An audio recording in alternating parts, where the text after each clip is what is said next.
You are listening to This Week in High School Sports on X106. Trevor Mater here with you, riding solo today is Kramer Sansone, enjoying the sunny beaches of Florida this week. So just myself for the first part of the show. Devin Albertson, a 8-man analyst, will join us later on to talk some 8-man football. Why don't we get started with some of the other fall sports action going on in Northwest Missouri in the late part of September, as we are now in, and we'll get into October next week. Started Maryville Golf on Thursday. Emily Long took home medalist honors at the Chillicothe tournament by shooting a 75. Laurel Wickersham and Hadley Mundorf tied for 6th with an 87, and the Spoofhounds took home the team title as well. On Monday, the Spoofhounds took home the Midland Empire Conference Tournament Championship in St. Joe. Emily Long and Kylie Dugan took home medalist and runner-up honors by posting scores of 96 and 98 respectively, and the Spoofhounds shot 401 as a team. Chillicothe finished second with a score of 428. Up next for the Spoofhound golf team is a triangular with LeBlond on Thursday, and they will begin district action on Monday in St. Joe. Have a handful of coach interviews lined up for you today. The first one we will talk to will be Maryville soccer coach Dale Reuter. His boys' soccer squad picked up a dominant 10-0 win over Lafayette on Monday. Thomas DiStefano scored 4 goals and had 5 assists. Jaden Hayes added 3 goals. Jackson Petlon, Mason Wonk, and Brandon Ware also added a goal apiece as well. Up next for the Spoofhound boys soccer squad is a matchup on Tuesday against Benton. Into some tennis action now. On Friday, the Maryville girls tennis team took home third as a team at the Benton tournament. And on Wednesday, Maryville senior Morgan Goodrich took home third at the MEC tournament. Up next for the Spoofhounds, they will face Benton Thursday and will begin districts on Monday at a site yet to be announced. Cross-country-wise, the Maryville boys cross-country team finished 25th out of 46 teams at the Rimrock Classic at the University of Kansas. Garrett Doomke paced the Spoofhounds to the 30th-place finish and also posted a personal record at with that time. Other cross-country results from over the weekend, or the week I should say, Platte Valley's Ashley Riley took home the girls' individual title at the Rockport Invitational on Tuesday. Mountain City's Emma Durr took home 4th. Sydney Billings of South Nottoway finished 8th. Aubrey Watkins of Rockport finished 10th. Rockport took home 2nd as a team, just 5 points behind champion Nebraska City. South Nottoway finished 4th as a team. On the boys' side, Sydney, Iowa's Noah Jorgensen took home the top spots. Mountain City's Lane Zembles finished 4th. Preston Bateman of West Nottoway, along with teammate Duke Ingraham, finished 6th and 8th, respectively. Sydney, Iowa took home the team title. Falls City of Nebraska finished 2nd, followed by Clarinda, Iowa in 3rd, and Nebraska City in 4th. Mountain City was the highest-placing Missouri team, taking home a 5th-place finish. On to some volleyball action, quite a bit of volleyball action over the past week. Maryville was able to get the best of Cameron in 3 sets on Thursday. St. Pius X defeated LeBlond in 2. Some scores from the 275 that night. East Atchison downed West Nottoway in 2 sets. Rockport swept Nottoway Holt, and Mountain City defeated Union Star. On Monday, Maryville defeated Lafayette in 3 sets in a non-conference match. Serena Sundell led the Hounds with 12 kills and 13 digs. Morgan Steckline added 4 aces and 13 digs. Macy Lowe had 4 aces, 2 kills, 10 assists, and 10 digs. Kelsey Scott had 2 aces and 2 blocks. Up next for the Spoofhounds is a match against Savannah at home on Thursday. It'll be senior night for the Spoofhounds, 2 seniors. They will then compete in a tournament on Saturday at LeBlond and will travel to Mid-Buchanan on Monday. Some other scores from Monday Night Volleyball action. LeBlond defeated East Buchanan in 2 sets. Cameron defeated Carrollton in 2. Marshall defeated Chillicothe in 3. And Plattsburgh defeated Nottoway Holt in 2. On Tuesday, Nottoway Holt defeated West Nottoway in 2 sets behind 11 kills from Cheyenne Culp and 19 assists from Hallie Clement. Rockport defeated Union Star in 2. And South Harrison defeated North Nottoway in 2 sets. So there's a rundown of all of the soccer, volleyball, tennis, and golf, cross-country as well. All of that action going on in the past week in Northwest Missouri athletics, high school athletics. I did say we have a couple coach interviews lined up with you today. As I mentioned, we're going to talk to Maryville head soccer coach Dale Reuter here in just a moment. His Spoofhounds have been scoring a lot of goals lately, and we're excited to talk to him.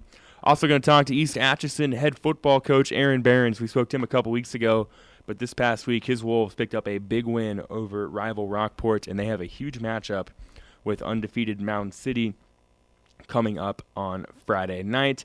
And also we're going to talk to the head football coach at Albany, Doug Fountain. His Warriors off to a 2-3 start, but that record maybe a little bit of misperceiving as they have played a really tough schedule. Also like to remind you that in about an hour or so you can tune in to the broadcast of Maryville High School football as the Spoofhounds take on Benton on tonight, I should say. We will have Colton Emsweiler and Sam Steinmeier on the call from the Hound Pound as Benton's in town to take on the Spoofhounds. All broadcasts of Maryville High School football brought to you by Nottoway Valley Bank. For more information, visit online at nvbank.com. So pregame for that will start at 6:45. Colton Emsweiler and Sam Steinmeier will be on the call from the Hound Pound. Why don't we go ahead and talk to the head soccer coach of the Maryville Spoofhounds, Dale Reuter. His team is off to a pretty solid start. They've been able to score a lot of goals, and they think they can keep that going. So let's hear from the head soccer coach of Maryville, Dale Reuter, on This Week in High School Sports.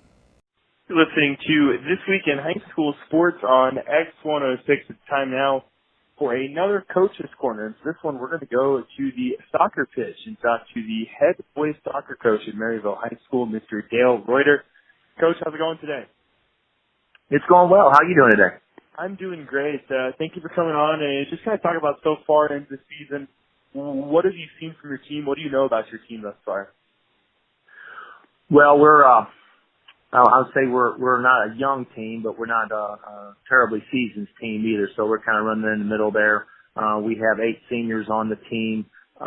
Most of those guys do start. And then we have some young players coming up there that's helping us out quite a bit. I'd say we're a well-rounded team. We cover all facets of the game. We have a good, strong defense. We have a good, strong midfield, I believe, and we have a good, strong forward that takes and has a really good eye for the goal. So I'm pretty pleased with the way our team is kind of rounded out. You mentioned you're not a real young team and maybe not a super experienced team, but is this a team that maybe as the season goes along you can start seeing get more mature and more experience? Oh, absolutely. We're definitely letting the game teach us. And the boys are learning lessons from each match that we play, and they just seem to get better and better. They're a team that pays attention and learns from their mistakes and really wants to get better and move forward. Is there anything looking forward towards the rest of the season that you feel like you guys really need to work on when we get into postseason play? Well, you know, the idea of the soccer is really about control and pass and that and the first touch. You know, we struggle like a lot of teams do in a way, but we work on it much more as that first touch and in trying to control the ball as much as we can. So, I mean, that's something that we're just always wanting to focus on as we go forward. Any team you play against, the idea is to control the ball more than they do. And you're only going to do that by making those good passes and having that first good touch and just control the ball. So, you know, we look at that and we spend a lot of time working on that aspect of it. And then, you know, we do a little bit of the recruiting and look at what we're going to play against each week and in each game and see where our strengths are going to come about and where our weaknesses are at. And we try to hide our weaknesses and push our strengths out front. You guys are coming off a match against the Lafayette where you guys put up a lot of goals, 10 of them in total. Just kind of talk about offensively. What was working for you guys? What was the secret? Well, I think what worked well is we were able to control the ball and make passes. We didn't get in a hurry about scoring. The scoring just kind of come when the player was open and they had that open shot. They went ahead and took it. We did wind up taking a lot of shots on goal that game. But we did score a lot of them, like you said, and we were very pleased with that. We had, I think of the 10 goals, 9 of those goals were assisted, only 1 was unassisted, which is really a good feeling as a coach because you want everybody to get involved in that. We even had a score made off of a throw that was a throw-in that was made by the outside defender, and the forward really made a good play on the ball, and it was a good throw-in, and he found himself one-on-one with the goalkeeper and made it count. So, you know, you don't see that every game. We looked at the idea of controlling the ball more, we came off of a game with Chillicothe in which we didn't, and that was our big aspect is control the ball and not panic and just really make those good passes, and it really come together against Lafayette. Thomas DiStefano is coming off a game against Lafayette where he had a pretty insane stat line, 4 goals, 5 assists. He's been scoring a lot of goals this year, and I'm sure as a coach, having a player like that maybe makes your job just a little bit easier. Well, you would think, but no, he's just an outstanding athlete. I mean, he really is. He really works hard off the field to better his game, and he's very driven. And we like that about him. And he's just a good leader as far as that up top is concerned. And he does draw crowds, so we got to try to keep the crowd away from him and get the other ones involved. And we're learning how to do that right now and kind of take the focus off of Tom. And he's understanding that aspect of it. And I think that's one of the reasons why he had 5 assists during this match, is because he realized that he's going to draw that crowd. And we talked about it, and he realizes, okay, they're going to come to me. That means somebody's going to be open. If they're going to put 2 or 3 guys on me, then somebody's going to be open, and I'm going to get rid of the ball. And that's what he did. And we wound up getting 5 assists. He was really feeding Jaden there towards the end of that game, and Jaden just kept missing the shot. So, he went ahead and decided to go ahead and score 1 more and finish the game out. And that was kind of one of the things is just, get it done.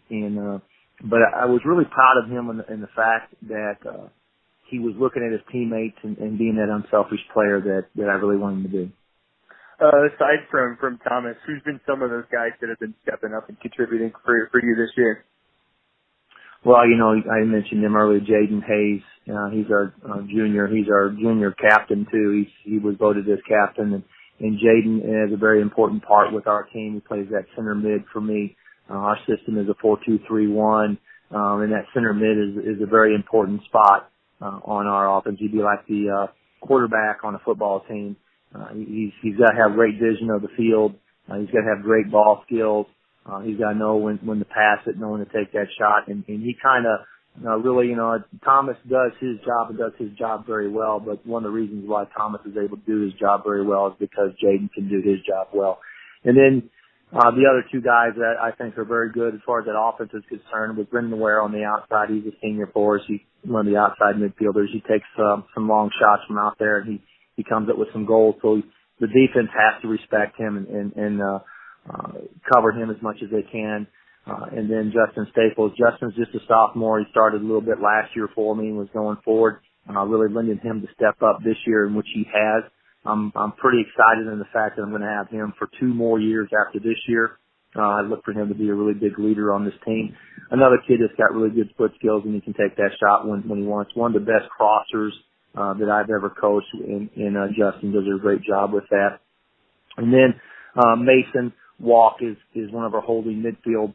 He was an ex-goalie, so to speak, and under Lucas, I brought him out of the goal and put him up in that holding mid position because I like his foot skills and his tenacity, and he's doing very, very well. He's another senior. We got a guy by the name of Connor Nielsen, who's a junior. He starts for us in that center or holding mid position, and I kind of like what he does. And he's just kind of coming along. He's letting the game really teach him. He does make some mistakes here and there, but he's really learning on that. Then we got a senior that just came back out this year by the name of Ben Ososhi. And Ben really has some good foot skills, and I look for him to settle into the team. The Benton game was, or not the Benton game, but the Lafayette game was his first game to be able to play for this season. He did a really good job for us. Then I had another guy, senior just came out, was Tyson Arnold, and he's my goalkeeper. He worked all summer long on trying to be a goalkeeper, and I told him, I'm not worried about the foot skills right now, but when you need somebody to lock down that goalie position, which he did. So I like that. And then Will Maddock, he's our senior, probably our senior leader on the defensive side. Cool head, doesn't make a lot of mistakes, got good foot skills, good vision of the field. Jackson Petland is the other center defender. Those guys just kind of the heart and soul of that defense. So, without that, it really does. It takes 11 to play this game, and we use all 11 of them. Talking to Maryville head boys soccer coach Dale Reuter. Coach, you guys have Benton coming up in an upcoming match on Monday or Tuesday. What have you seen from them, or what do you expect from them, or what's it going to take to get the best of them? Benton is one of those teams that I don't know a whole lot about right now. They're a conference foe. They've always played tough. They have some decent speed on the outside. I'm just not sure where they're at for this year. Some of the teams they play against are doing quite well, and they've been able to stay with them, and some teams are kind of struggling, and they've given up that game. So to me, they're kind of that dark horse almost. I'm not going to take them lightly because I know what they can do. But I'm just going to go out there and give them our best game, and we're going to plan for their speed, and I think we're going to be all right. We do have them here at home on Tuesday, and I believe it is a conference game, so the one that counts. So, we're not going to definitely take them lightly, and they've got a lot of scrappiness with them down there in the Benton area. Those kids never quit on you. So, you just got to go out there and play hard with a team like that. They've struggled the last couple of years, but I think this year they're starting to pull that and turn that around. You talk about having a well-rounded team. Do you guys talk about maybe long-term expectations or long-term goals this season? Well, last year was my first year in the league and coaching the boys side of it. I've coached the girls side for about 6 years, but the boys was my first year. We had high expectations and making it through districts and all that. And we met Pius's district championship, and we got knocked out early. This year we really, we want to be the number one seed going into districts. That's really our goal for right now. To kind of put us in the driver's seat a little bit and gives us maybe this one easy game, if you want to call it an easy game, where you play the lowest team in the districts, but you still have to win those games. And this district's a pretty good district, so I'm not going to take any of those games lightly. But as long-term goal, I know it's in the back of everybody's mind that we want to make it to November and still be playing. So we just have to win every game. I think if we're able to run the table, we're going to be fine. Obviously to the districts, and then Chillicothe is, they beat us this year at home. They beat us in overtime. And if we win districts, we're probably going to have to play them again in a sectional game. Pius this year, I've been told that they've been struggling a little bit, but I'm never going to count Pius out. They're a good team. They've got a great coach. They're a good set of kids down there. Talking to Dale Reuter, the head boys soccer coach at Maryville High School. His team is off to a good start, scoring lots of points early on. Coach, thank you for your time, and best of luck this week and down the road, and we'll talk to you down the road. All right, thank you very much. All right, that's Dale Reuter. We're going to take a real quick break. You're listening to This Week in High School Sports on X106. Welcome back to This Week in High School Sports on X106. Trevor Mader here with you. We will be joined in a little bit by Devin Albertson to discuss some 8-man football in the Northwest Missouri area. But right now, let's jump into what went on in the Midland Empire Conference this week. Maryville defeated Cameron 72-12. The Spoofhounds scored 24 points in the first 63 seconds and 52 in the first quarter alone. Quarterback Ben Walker threw just one pass, but it was a touchdown. Aiden Colin, Tyler Houchin, and Eli Dallas each scored a rushing touchdown. Dallas also had 2 kick returns for scores, including one to begin the game. Connor Weiss returned an interception for a touchdown. Tate Oglesby had a touchdown reception and a pick 6, and the Spoofhounds have now won 4 in a row. So a impressive performance by the Spoofhounds as they go into Cameron and pick up the win. They do give up their 3-game shutout streak. They've allowed their first points since week 1. Another Midland Empire Conference action Friday night. Savannah defeated Benton 47-10. Lafayette over LeBlanc 51-21. And St. Pius X got the victory over Chillicothe by a score of 25-14. Quick look at your conference standings in the Midland Empire Conference through 3 conference games. Maryville and Savannah both sit atop right now with undefeated records. Those 2 teams will face each other in a couple of weeks in Savannah. Lafayette and St. Pius X, they both have a 2-1 conference record currently. Chillicothe and Benton hold conference records of 1-2, while Cameron and Bishop LeBlanc both searching for their first conference win. Coming up this week in the Midland Empire Conference, Benton will be in town to take on the Maryville Spoofhounds. Colton Emsweiler and Sam Steinmeier will have the call from Maryville High School. All Maryville High School football broadcasts are brought to you by Nottoway Valley Bank. For more information, visit online at nvbank.com. But you'll definitely want to check that one out, as Maryville looking to pick up another home win in the Hound Pound and try to improve to 5-1. Elsewhere in the MEC this weekend, St. Pius X is taking on Bishop LeBlond. At Bishop LeBlond, Chillicothe will take on Lafayette, and Cameron is at Savannah. So there you go. Benton, Maryville, St. Pius X at Bishop LeBlond, Chillicothe, Lafayette, and Cameron, Savannah. 4 games coming at you in the MEC. And you can listen to one of those right here on X106 with Colton Emsweiler and Sam Steinmeier. We're going to take a real quick break. When we get back, we're going to recap some of the things that went on in the 275 conference as well as the Grand River Conference and catch up with a couple of coaches. You're listening to This Week in High School Sports on X106. And welcome back to This Week in High School Sports on X106. We are about 30 minutes away, 45 minutes away from kickoff of Maryville High School football. You can hear that on X106.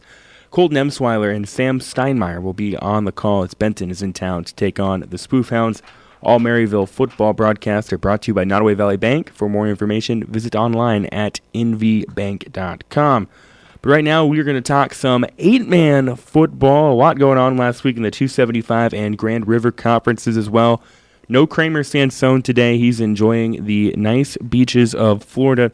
He'll be back later this weekend and next week as well. But right now I'm joined by former KZLX Sports Director and residential 8-man analyst, Mr. Devin Albertson. Devin, how's it going? I'm doing pretty good. How you doing today, Trevor? I'm doing great. A lot of 8-man action over the last couple of over Friday, definitely. And halfway through the season now, we've kind of got more of a feel for these teams and what we can take away from them. Oh, definitely. We get to 5 weeks into the season. You kind of the contenders and pretenders start to separate themselves a little bit here, and you've seen these in the rankings that I've posted.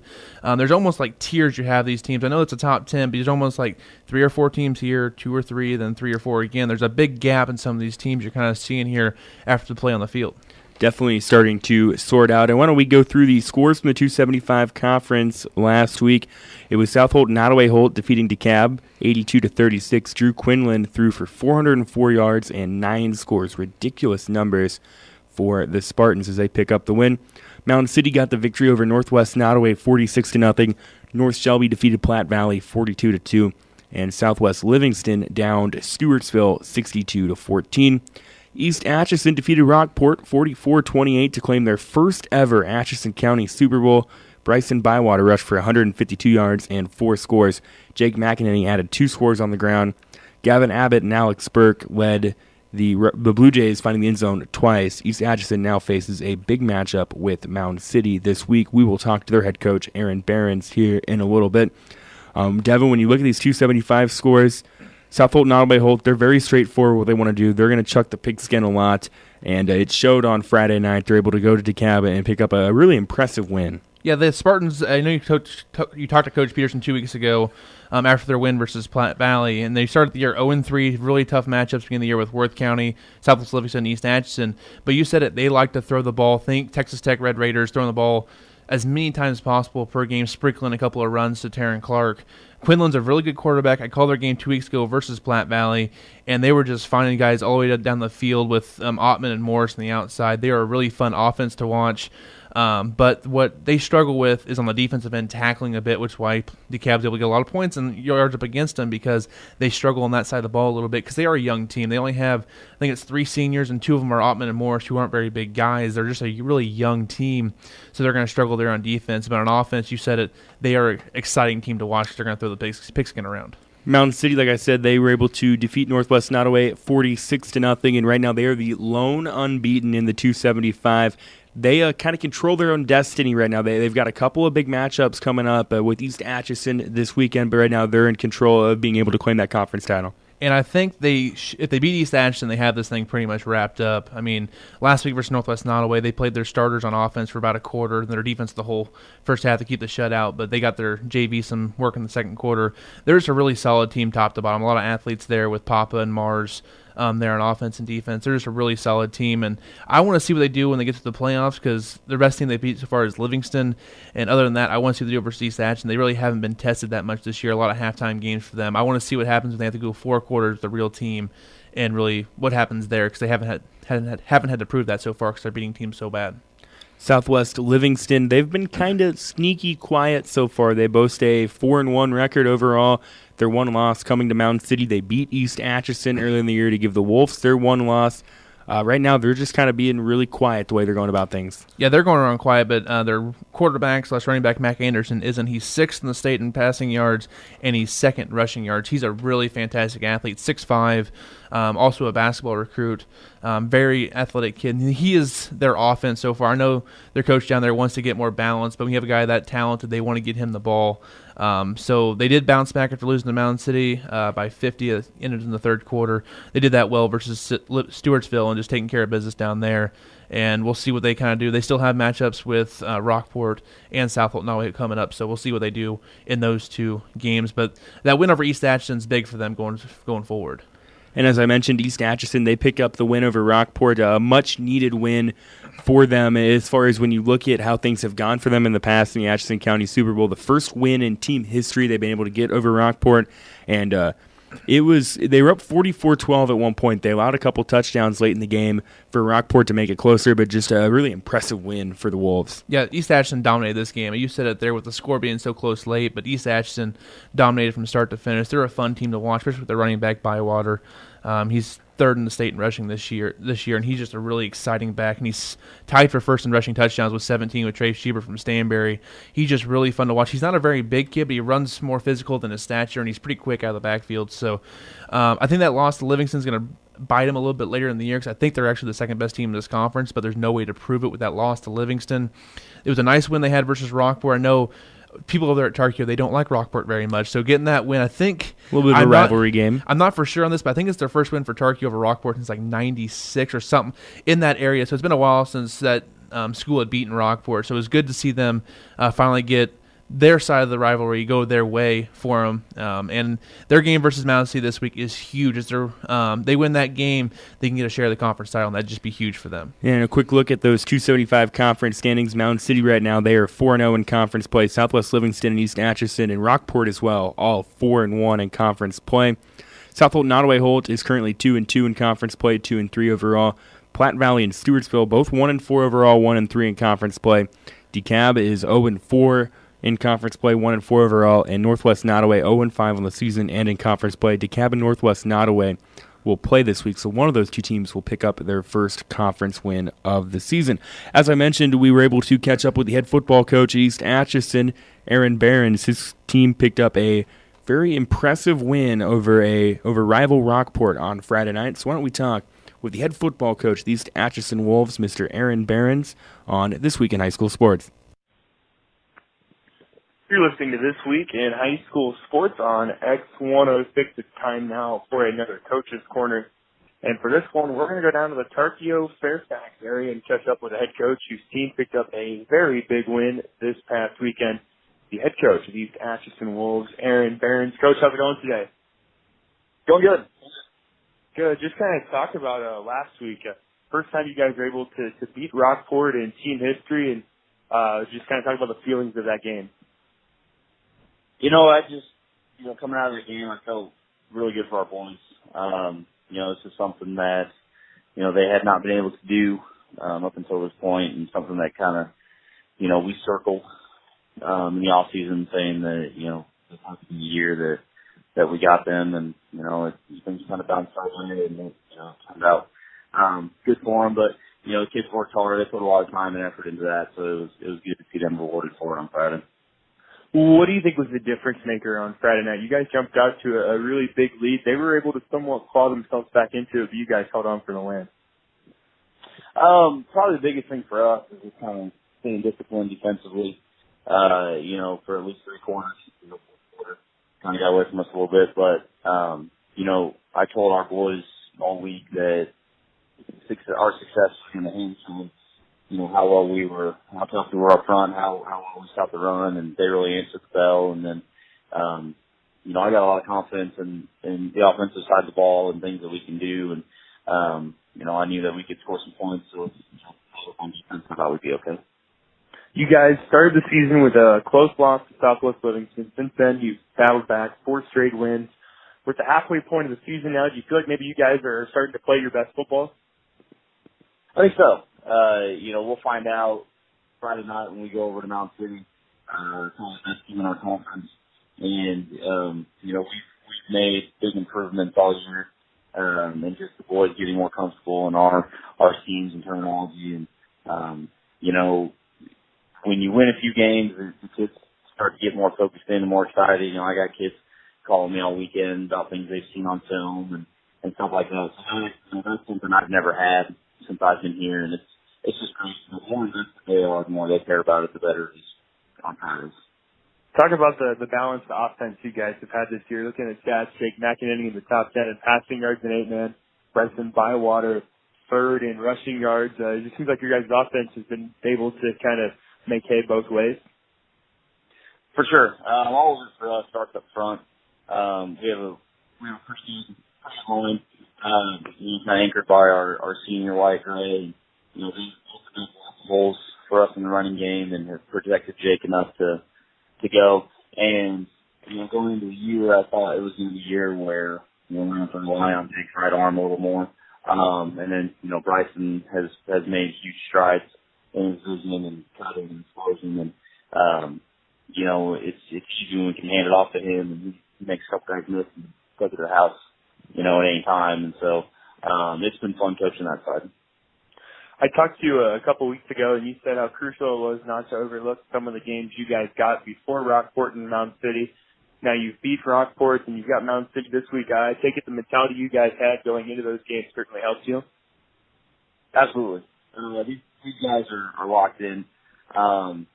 We have the most majority of our players that play are juniors and seniors, and they took a lot of lumps as freshmen and sophomores. They started. There's no JC out there on Friday nights. Most of them started from day one, and so they took their beatings these last couple of years and have learned a lot from them and grown, mentally and physically. And I just appreciated their preparedness and how willing they are to take the coaching and like I said before, the success kind of helps breed that, and it's fun. Kind of a downhill stretch of the season now, just 4 regular season games left, and then we get rolling into playoff action. Is there anything you see from your team that you would like to see them improve on? The biggest thing for us is just limiting penalties. Even against Rockport, I think we ended up with 8 penalties. And I told them this week that if you have 8 penalties, that's going to put us well behind the 8 ball, and, that could hinder us from competing in the game. And the way, the timing of our penalties, we've had multiple interceptions called back because of, penalties and, touchdowns called back because of penalties. And, good football teams don't do that to themselves.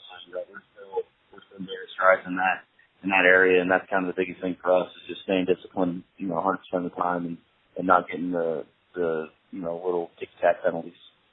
As big as last week's matchup was for you guys with Rockport, perhaps an even bigger matchup this week with an undefeated Mountain City squad.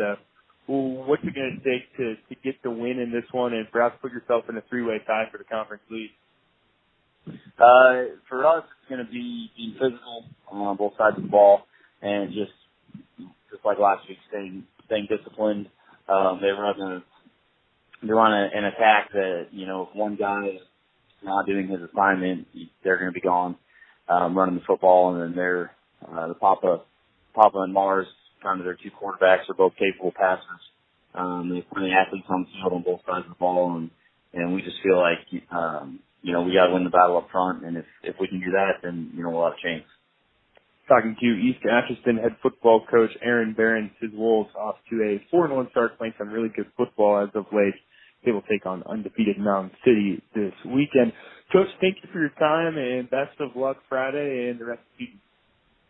Hey, I appreciate it. All right, that's Aaron Behrens, head coach of East Atchison. We're going to take a real quick break. You're listening to This Week in High School Sports on X106. Welcome back into This Week in High School Sports on X106. Trevor Mader, joined by our residential 8-man analyst, Devin Albertson, going to recap what went on in the Grand River Conference this past weekend. So let's get to it. The defending state champion Worth County Tigers, they got the best of King City, 58-28 on Friday night. Caleb Parman, another big night from him, 250 yards and 3 scores on the ground to go along with the receiving touchdown. Bryant McCord added 2 scores on just 3 carries. King City's Colin Breckenridge threw 3 touchdowns and ran for 1 in the loss. Albany defeated St. Joe Christian 68-38. Harrison Kirchner threw for 3 scores and added 2 more with his legs. Trice Floyd found the end zone twice for the Warriors. Ethan Mercer and Dawson Butterfield also found the end zone as Albany improved to 2-3 on the year. We're going to talk to their head coach, Doug Fountain, here in just a little bit. In a battle of unbeaten, Stanberry defeated Pattonsburg 84-46 in a wild offensive shootout. Cole Durbin threw for 2 scores and racked up 278 yards and 4 scores on the ground. Trey Schieber ran for 217 yards and 5 scores. Pattonsburg quarterback Stephen Wilhite threw for 489 yards on 55 attempts. He had 6 touchdowns while adding another with his legs. Dakota Eaton caught 3 of those scores from Wilhite. Cameron Jones hauled in 2 scores, and Trevor Ireland had 1 as well. It was homecoming in Rosendale as the North Andrew Cardinals downed Chilhowie 62-0. Ryan Wilmus had 174 yards and 5 scores on just 9 carries. Devin, when you look at what went on in the GRC this past week, I don't think there's any surprises. As right now, Worth County, Stanberry, those are probably not just the top 2 teams in the conference, but the top 2 teams in the state, and they're going to have a colossal meeting coming up at the end of the regular season. Oh, yeah, definitely. I've seen both teams play now. I've seen Stanberry play. Actually, I've seen them both play versus King City because Stanberry and King City had that rain delay onto a Saturday. I was able to watch that game. Then I called the game this past week, Worth County, King City. And both teams were able to out-physical King City a bit. King City's a little bit banged up. Their starting running backs been out, so they haven't had that physicality in the running game on their offense the last 3 weeks in those 3 losses. But Stanberry and Worth County are the cream of the crop so far in 8-man this year. So they have been the last couple of years. Those 2 teams are just really good. And splitting hairs to kind of see who's number 1 in the state. I'm still leaning towards Stanberry, but Worth County, they're nothing to sniff at right now. They are a really good football team. It's like 51-49 for me, advantage Stanberry. It's really close. Well, and I think coming into the year, the consensus was that Stanberry probably was the top team because they returned Schieber, they returned Durbin, they returned quite a bit. Whereas Worth County, you look at the guys last year, Tevin Cameron, Ryan McClellan, those guys, they're gone. Drake Kinsella, who's at Northwest right now. Drake Kinsella, Devin Jackson as well. They lost a lot of pieces from that team, so there was kind of maybe a thought maybe there'd be a little bit of a setback, but I think this team right now is playing just about as good as they did last year. And Caleb Parman has just been a monster on the ground. It seems like every night he's racking up 170 yards, 210 yards, 250 yards, and they really haven't missed a beat. And with Parman there, he played end last year with Cameron back at tailback, and they had McClellan at under center. This year, it's Parman at a kind of a quarterback, running back hybrid kind of thing. He doesn't throw the ball a whole lot, but he likes that Wildcat situation. They have him with Andrew Alarcon, also a little running back they have across and bring a lot in motion. They're just a really fast, they're skill position players, and their line is actually bigger than they were last year when they had 2 guys go D2 football. That's scary thought. Like they're like 6'3", 250 across the board. It's huge in 8-man. They know how to move. Their left guard, Isaac Alarcon, was a running back. The last 3 years, he's gotten a little bit bigger, but he still has really great feet, plays linebacker on the other side. He's a really good lead blocker for him, as well as Colton Wilmus. They're just a really physical football team, and I want to see what happens with them in Stanberry. That's going to be a really fun matchup, but of course, they still have to beat Pattonsburg later this year and stop that passing attack that's really, really good. So that's one thing to look forward to. But Worth County, Stanberry, Week 9. In Stanberry this year, both games last year were in Worth County. It should be a fun one there between the Tigers and the Bulldogs. Yeah, that one will be a doozy when it happens on October 19th. The one team that is kind of, I think, going to be a better team as the season goes along is Albany. They had a murderer's row of a schedule early on. You look, they had Worth County, Stanberry, and Mound City, the three teams you have ranked 1, 2, and 3 in your rankings. Yep. They got them early on this season, but they were able to kind of control a St. Joe Christian team, and they've got another winnable game this week against Bramer. I think Albany wins this game versus Bramer. I talked to some people that they played earlier this year, and just like that team's a lot better than their record and the score indicates. They said they would be middle of the pack in the 275, kind of where South Fulton, Holt, and Rockport are kind of in the 275. They'd be an upper echelon 275 team. It's just their schedule early on has not helped them at all, and they're really well coached. I know you're going to talk to their coach here in a minute. They're a really well coached football team. I remember early in the season when all the preseason interviews kind of went around, they're like, Albany, we don't know what they have for talent, but they're really well coached. And you just kind of heard that over and over with all the coaches. So they're a team that's going to be solid and well coached. And I think they could make some noise here. They still have to play King City and North Andrew. Who knows if they can get wins there and maybe jump into the top half of the GRC and kind of make some noise going into district play. Yeah, I talked to North Andrew head coach Dwayne Williams last week, and like he said, Albany is a team that is much better than their record says, and they definitely aren't sleeping on them down the road. Quick look at the GRC standings right now. Stanberry and Worth County, they're both undefeated overall. Stanberry's 5-0 in conference play. Worth County is 3-0. Pattonsburg is 4-1 overall, 4-1 in conference play. North Andrew 3-2 overall, 1-2 in conference play. Albany 2-3 overall, 1-2 in conference play. King City 2-3 overall, 1-3 in conference play. They've ran into kind of a tough schedule as of late. Yeah. Bramer 0-5 overall and 0-3 in conference play. St. Joe Christian 0-4 overall, 0-4 in conference play. As we mentioned, we were able to catch up with the head football coach of the Albany Warriors, Doug Fountain. His team has played a really tough schedule so far, but they've picked up a win last week. They're now sitting at 2-3, an opportunity to move to 500 and give themselves some momentum towards the end of the season. So why don't we hear from the head football coach of the Albany Warriors on This Week in High School Sports. You're listening to This Week in High School Sports on X106. Now time for our final Coach's Corner of the show. And for this one, we're going to make the trek to Albany and talk to the head football coach, the Albany Warriors, Coach Doug Fountain. Coach, how's it going today? Oh, good. Thanks for having me. Just kind of talk about 5 games into the season, past the halfway point. What do you know about this team? We've at this point in the year, there's some things we've identified that we do well, and there's some things that we've continued to work on and improve. And I think with any football team, you look for the strengths and the things that fit your personnel real well, and the things you're going to be best at, and you try to shore up the other stuff and continue to get better each week. And this is a group that's done that. Talk about some of those things you've seen from your team that you like. What do you feel like you guys have been able to do well through these first 5 games? Pretty consistently, week in, week out, we run the football well. We try to get on some angles up front and come off the ball and get some people moved, and our kids continue to get better schemes up front. And, our backfield, we try to use some deception and misdirection, and they've started to, embrace that a little bit. And, we want to run with power and some misdirection, and we want to be opportunistic in the play action, and we continue to get better there. Defensively is an area of weakness that we've continued to, make an emphasis, open field tackling, just the basics of football and, try to put our kids in the best positions to be successful. We've seen some improvement through the year, specifically last week, and, that's where we want to continue to move. Talk about your guys' first 5 games. Looking at it, I don't know what you guys did to the state to get the draw you had early on, but you've got probably your 3 losses to maybe the 3 top teams in the state right now with Mountain City and Worth County and Stanberry. What did you see in those games that you were able to take away from? Well, first of all, they're very good football teams. They're all well coached. They've got kids that get after it and understand what they're trying to do. And at times we felt like we played well in that 3-game stretch, and then at times we felt like we hurt ourselves with our level of play. And, the biggest thing that we want to take away is no matter who the opponent is, that we continue to elevate our level of play and clean things up and play hard physical football. And, I think for the most part through that stretch, we saw some improvement, and then it pays off when you get outside of that stretch, because not every week you're going to be playing those 3 teams. And so, having said that, our focus is on us. We want to make sure that we're continuing to get better each week. And then when you play teams that look a little bit more like you can experience the success that comes with proper preparation. Yeah, you mentioned the payoff of having such a tough schedule early on. Is this something that you think maybe makes you guys a better team later in the season, knowing that you had adversity early on? Well, you hope so. Like I said, you try not to worry too much about, falling a crutch of, hey, we played this team or we didn't play this team.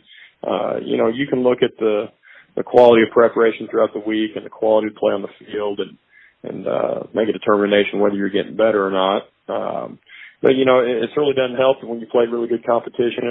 It forces you to improve, and that's what this is all about. It's finding the best mix of guys on the field that can continue to get better, and when you play great competition, it forces you to do that if you want to see improvement. Talk about last week. You guys picked up a win over St. Joe Christian, 68-38. You guys were able to spread the ball pretty well. And what do you see from your team that you liked? We played real clean football. That was one thing. We always think we want to run the ball well, and we want to have the ability to be effective in the pass game. And, we want to win the turnover margin, and we want to stop the run on the other side of the ball. We were able to win all 4 of those phases last week, and it turned out well for us. We got goals we set each week on both sides of the ball. We were able to meet those goals, and when you do those things, you set yourself up for a chance for a win. And they're a good football team. They're continuing to improve. And I'm sure they saw us as an opportunity for a victory, but we were able to play a nice, clean football game, and it worked out well for us. Talking to Albany head football coach Doug Fountain. Coach, who are some of the guys that have been stepping up for you this year early on? We got 4 seniors, and they've got different levels of varsity experience. Harrison Kirchner is a quarterback, and this is his 3rd year starting for us. His first year was not an intentional year. He wasn't planning to be the starter, and through injury, he stepped in as a sophomore, and he's gotten better each year.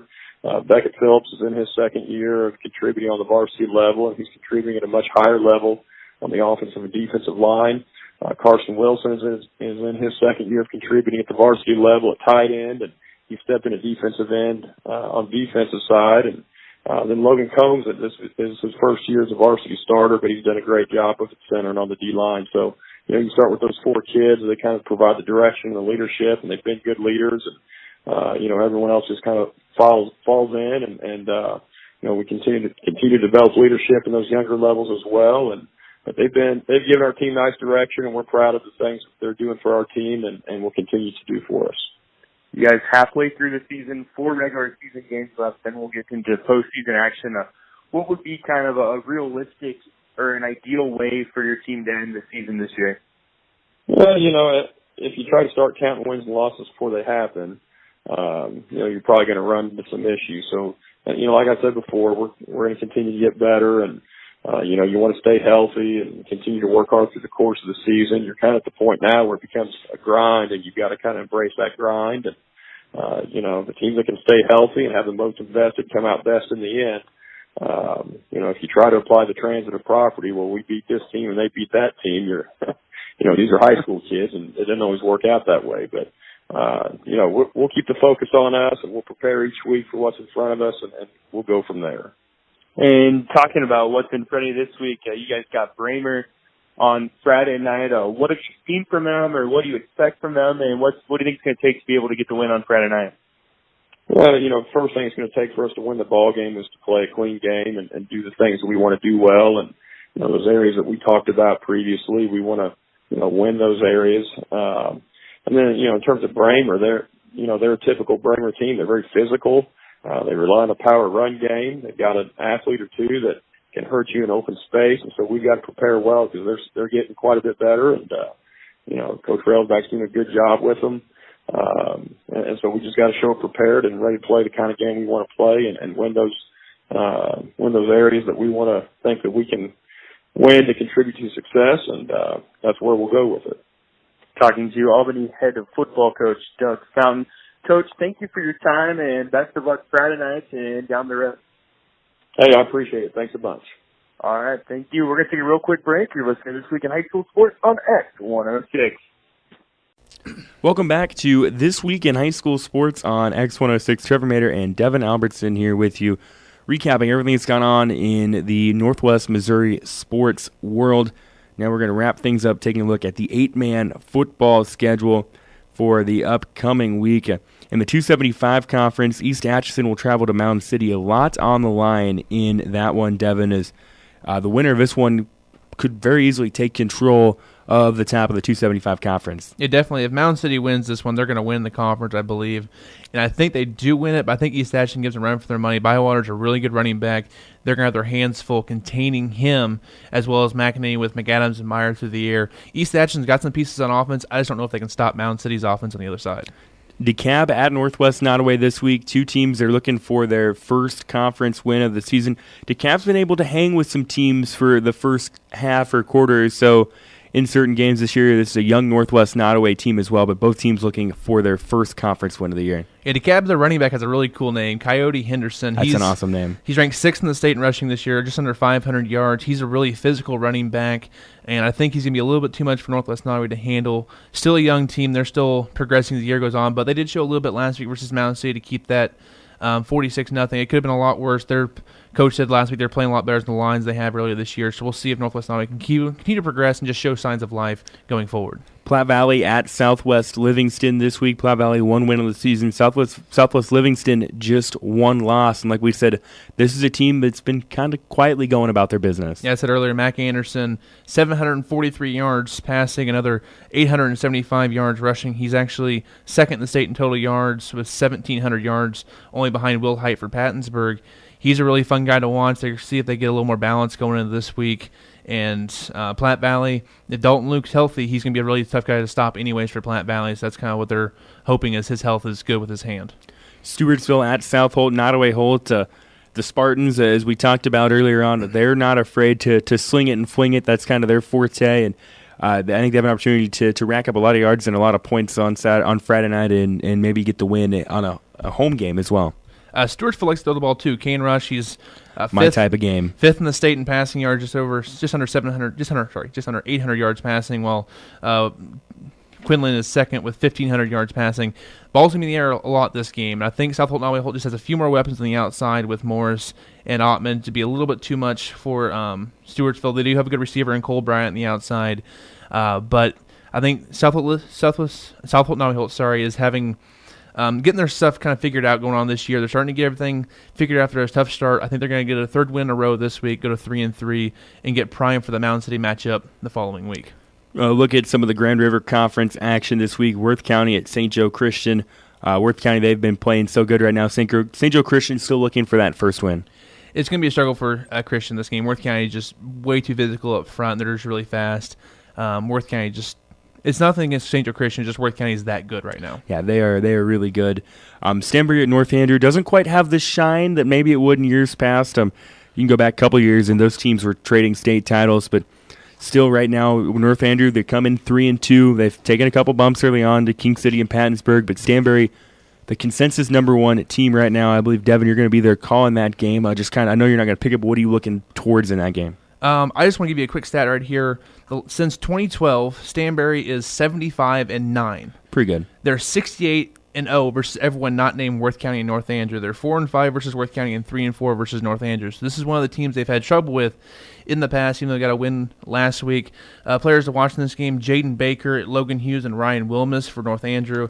And then, of course, for Stanbury, Cole Durbin and Trey Schieber. Trey Schieber leading the state in rushing and also tied in rushing yards. He is a monster of a running back, so hard to take down on the first contact. He's only 5'7", $170 or so, but he runs so physical behind his pads. So that's one thing to look for. There's Trey Schieber and Stanbury. It's going to be the complete opposite of Stewartsville, South Holt, Nottoway Holt. You won't see very many passes, if any, because last week Stanbury, they threw the ball exactly 0 times versus Pattonsburg, threw the ball like 60. So they're going to run the ball. Both the teams. Game could be over pretty quick because the clock is running consistently with the running game. So it should be a fun physical matchup between North Andrew and Stanbury. Albany is at Bramer this weekend. We talked to their head football coach, Doug Fountain, just moments ago. And Albany, they're at 2-3 right now. They played a tough schedule early on. Bramer is still looking for that first win.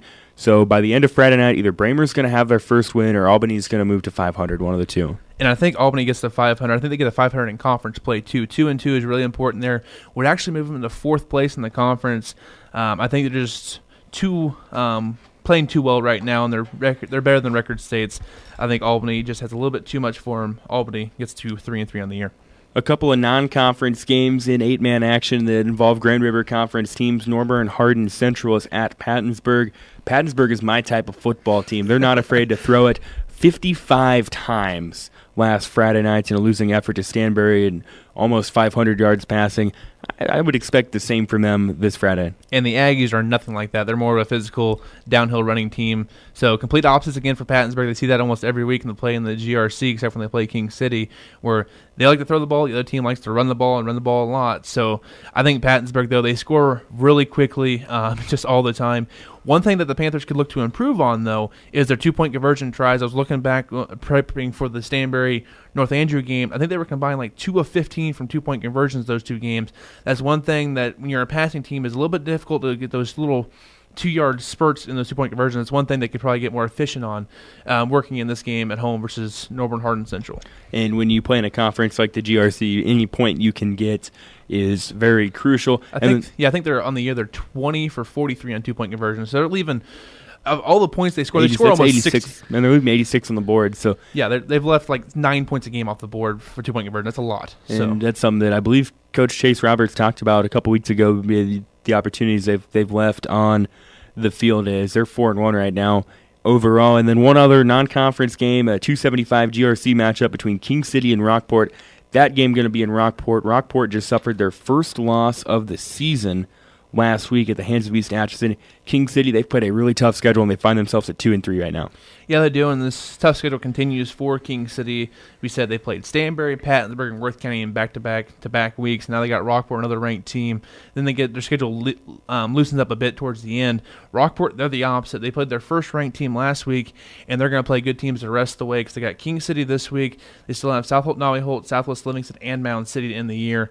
They have a tough stretch to end the season. I think King City is going to have enough to get in this week. I think Breckenridge is going to be good enough there at quarterback for King City this week, and they get back in the winning ways. I think Rockport just struggles a bit with some of the upper echelon teams in 8-man this year. A little bit of a down year for Rockport, in my opinion. So I think King City gets the win here, but it should be a fun matchup back and forth between King City and Rockport. And I know you wanted to talk about your 8-man power rankings for Week 6, and right now you've got Stanberry ranked 1, Worth County 2, Mound City 3, Pattonsburg 4, Southwest Livingston 5, East Atchison 6, King City 7, Rockport 8, North Andrew 9, and Orick 10. And I think right now the top 2 are pretty clear at the moment between Stanberry and Worth County. You could maybe interchange Mound City and Pattonsburg, but Mound City gets benefit out being 5-0. And they're going to have a tough test this week with East Atchison. And then same thing with Southwest Livingston and East Atchison. You could probably interchange those, but you got to give the benefit of the doubt to Southwest Livingston given they were able to beat East Atchison earlier in the year. Yeah, and the way my power ranks, I know they're top 10, but there's almost tiers you can see here. And I almost put it the first 4 teams are in a tier. Stanberry, Worth County, Mound City, Pattonsburg.